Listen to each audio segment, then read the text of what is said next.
नमस्ते। आज हम जानेंगे CSIR UGC नेट का एक एग्जाम हमारे भारत देश में होता है। इस एग्जाम्स के क्या क्या बेनिफिट्स हैं और हमें ये एग्जाम क्यों देना चाहिए और इस एग्जाम को देने के लिए आपके पास क्या क्या एलिजिबिलिटी होनी चाहिए और फिर उसके बाद उसके बेनिफिट्स क्या क्या हैं, ये देखते हैं। तो देखो, नेट के नाम से हमारे देश में नेट एक आपने अमूमन लोगों से सुना होगा नेट। इस नेट का फुल फॉर्म होता है नेशनल एलिजिबिलिटी टेस्ट। ये दो प्रकार की एग्जाम होती है हमारे देश के अंदर। एक होती है वो होती है आर्ट्स स्टूडेंट्स के लिए और एक होती है साइंस स्टूडेंट्स के लिए। आज हम इस वीडियो के अंदर जानेंगे केवल जो साइंस स्टूडेंट्स के लिए जो एग्जाम्स होती हैं नेट की, उसके बारे में। इसी नेक्स्ट जो वीडियो आएगा उसके अंदर हम जानेंगे आर्ट्स स्टूडेंट्स वाली वीडियो नेट के बारे में। तो चलिए शुरू करते हैं। देखो, CSIR UGC नेट, CSIR का पूरा नाम होता है council of scientific and industrial research, यानी एक हमारे देश की साइंस की संस्था है, औद्योगिक संस्था है, इंडस्ट्रियल संस्था है, जिसके अंदर साइंस में जो भी इंडस्ट्री से रिलेटेड रिसर्च होते हैं वो सारे इसके अंडर में होते हैं। अगला आता है UGC, यूनिवर्सिटी ग्रांट कमीशन। ये कमीशन क्या करता है, हमारे देश की जितनी भी यूनिवर्सिटीज हैं उन सभी यूनिवर्सिटीज को परमिशन देता है, वहां पे जाके जांच करता है कि कौन यूनिवर्सिटी जो यूनिवर्सिटी के पैरामीटर्स हैं उन पे सही कार्य कर रही है या नहीं। तीसरा एग्जाम का नाम है NET, NET national eligibility test. तो इस एग्जाम का पूरा नाम होता है CSIR UGC नेट। अब इस एग्जाम को कंडक्ट कौन करवाता है, कंडक्टिंग बॉडी कौन है इस एग्जाम की, वो है NTA नेशनल टेस्टिंग एजेंसी। इस एग्जाम की कंडक्टिंग बॉडी है जो कंडक्ट करवाती है एग्जाम। ये एग्जाम साल में वन ईयर में टू टाइम आयोजित किया जाता है। 2 बार एग्जाम आयोजित किया जाता है हमारे देश में ये वाला। पहला तो एक तो होता है दिसंबर में, या स्टार्टिंग से बात करें तो एक तो करवाता है जून में और एक होता है दिसंबर में। हर 6 मंथ्स पे 2 बार ये एग्जाम आयोजित की जाती है, एक जून में और एक दिसंबर में। ठीक है,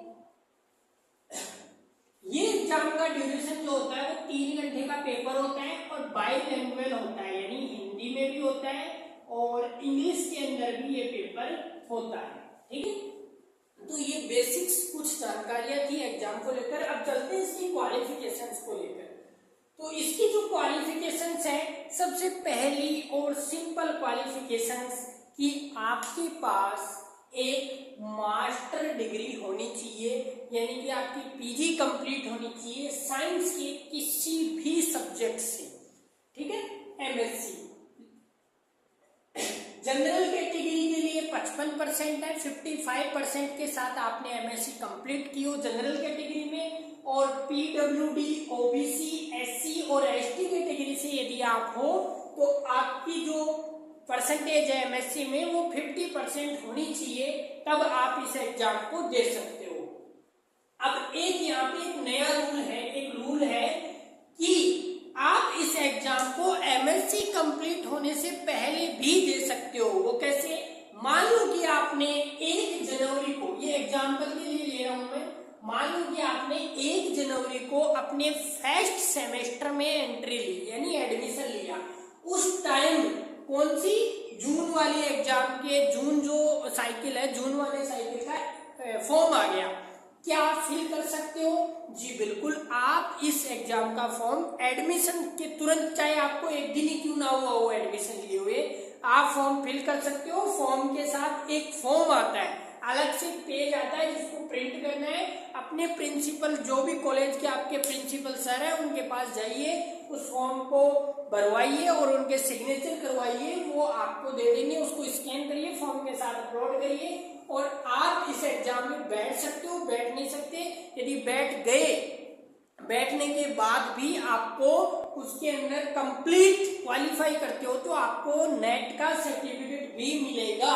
लेकिन वो नेट का सर्टिफिकेट तभी मिलेगा आपने एग्जाम क्वालिफाई की, उसके नेक्स्ट 2 ईयर में आपको अपना मास्टर्स कंप्लीट करके एनटीए को सबमिट करना पड़ेगा कि सर देखिए मैंने मास्टर्स कंप्लीट कर लिया है, अब आप अपना नेट का जो है अपना सर्टिफिकेट मुझे दे दीजिए।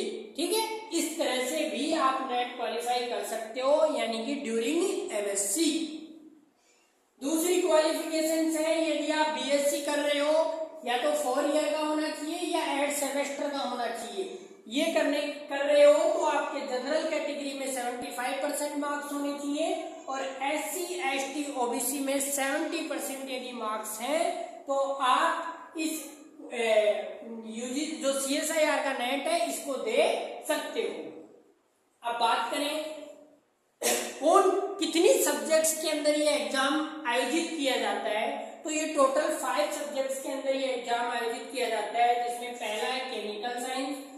केमिकल साइंस के अंदर वो स्टूडेंट्स एग्जाम देते हैं जिन्होंने केमिकल से रिलेटेड, जैसे मैन केमिस्ट्री या इससे अलग कोई केमिकल के अंदर अपना एमएससी कंप्लीट किया है, मास्टर्स कंप्लीट किया है, तो वो इसको दे सकता है।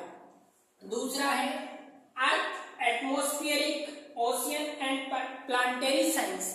यदि आपने ओशियन में एमएससी या जियोलॉजी में एमएससी किया है तो आप इसी को इस सेकंड वाली सब्जेक्ट के साथ फिल करके दे सकते हो। तीसरा है लाइफ साइंस। लाइफ साइंस के अंदर यदि आपने बॉटनी, जूलॉजी, माइक्रोबायोलॉजी, बायोटेक्नोलॉजी जैसे सब्जेक्ट्स के साथ यदि एमएससी किया है तो आप लाइफ साइंस सब्जेक्ट से इस एग्जाम को क्लियर कर सकते हो। अगला है मैथमेटिकल, तो आप मैथ्स यदि एमएससी करते हो तो इसको क्लियर कर सकते हो।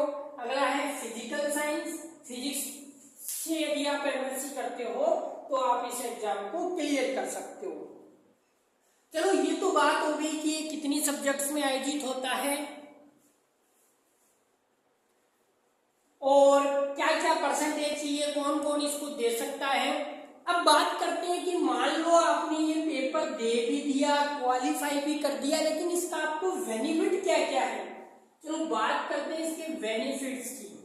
ठीक है, इसके बेनिफिट्स में सबसे पहला बेनिफिट है कि आप यदि जेआरएफ के लिए क्वालिफाई करते हो तो आपको इसके अंदर जेआरएफ यानी जूनियर रिसर्च फेलोशिप के लिए क्वालिफाई करते हो और क्वालिफाई करने के बाद आप भारत देश की किसी भी यूनिवर्सिटी में जहां पे सीएसआईआर यूजीसी नेट जेआरएफ को अप्लाई कर सकते हैं, ऐसी किसी भी यूनिवर्सिटी में यदि आप जाते हो और वहां पे अपना पीएचडी में एडमिशन करवाते हो तो आपको as a JRF 37,000 plus HRA आपको एज ए कुछ धनराशि आपके अकाउंट में पर मंथ भेजी जाएगी और ये आपको नेक्स्ट 2 साल तक भेजी जाएगी।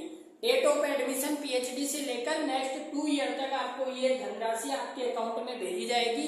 37,000 रुपए प्लस HRA यदि आप जेआरएफ क्वालिफाई करके देश के किस जहां पे सीएसआईआर यूजीसी नेट जो की जेआरएफ अलाउ होती है वहां पे यदि पीएचडी के लिए अप्लाई करते हो। दूसरा है यदि आप असिस्टेंट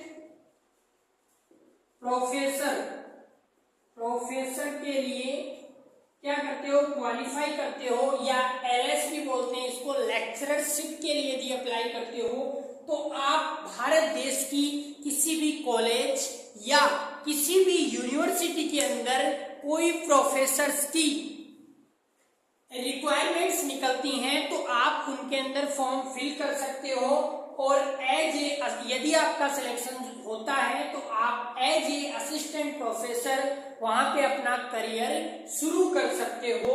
ठीक है, ये 2 कैटेगरी है। तीसरी कैटेगरी होती है पीएचडी।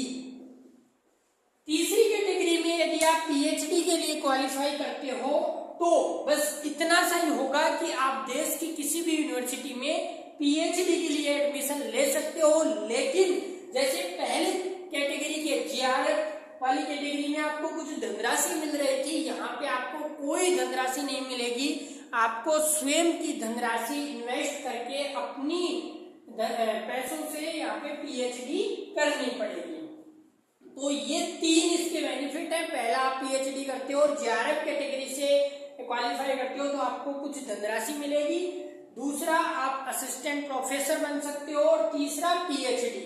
अब एक चीज याद रखना, यदि कोई स्टूडेंट जेआरएफ क्वालिफाई करता है तो वो इन 2 कैटेगरियों के लिए ऑटोमेटिकली क्वालिफाई है। यदि किसी स्टूडेंट ने जेआरएफ क्वालिफाई की तो वो असिस्टेंट प्रोफेसर के लिए भी एलिजिबल है और पीएचडी के लिए भी। जब आप फॉर्म भरते हो तो उसमें टिक करना पड़ता है। दूसरा, यदि किसी स्टूडेंट ने असिस्टेंट प्रोफेसर के लिए क्वालिफाई किया है तो वो ऑटोमेटिकली तीसरी कैटेगरी जो है वो पीएचडी वाली, इसके लिए वो एलिजिबल है यदि ड्यूरिंग फॉर्म भरते टाइम उन्होंने उसमें टिक किया हो। तो टिक करने का कोई फॉर्म का एक्स्ट्रा शुल्क नहीं है, खाली टिक करते हो आप तीनों कैटेगरियों को। तो जेआरएफ यदि क्वालिफाई करते हो तो 2 के लिए आप ऑटोमेटिकली एलिजिबल हो, सेकंड वाले के लिए करते हो तो थर्ड वाले के लिए ऑटोमेटिकली एलिजिबल हो। तो ये थी पूरी जानकारी CSIR UGC नेट एग्जाम को लेकर। बाकी यदि फिर भी आपको कोई डाउट है तो नीचे कमेंट करके बताइएगा। मिलते हैं नेक्स्ट वीडियो के अंदर। जय हिंद, जय भारत।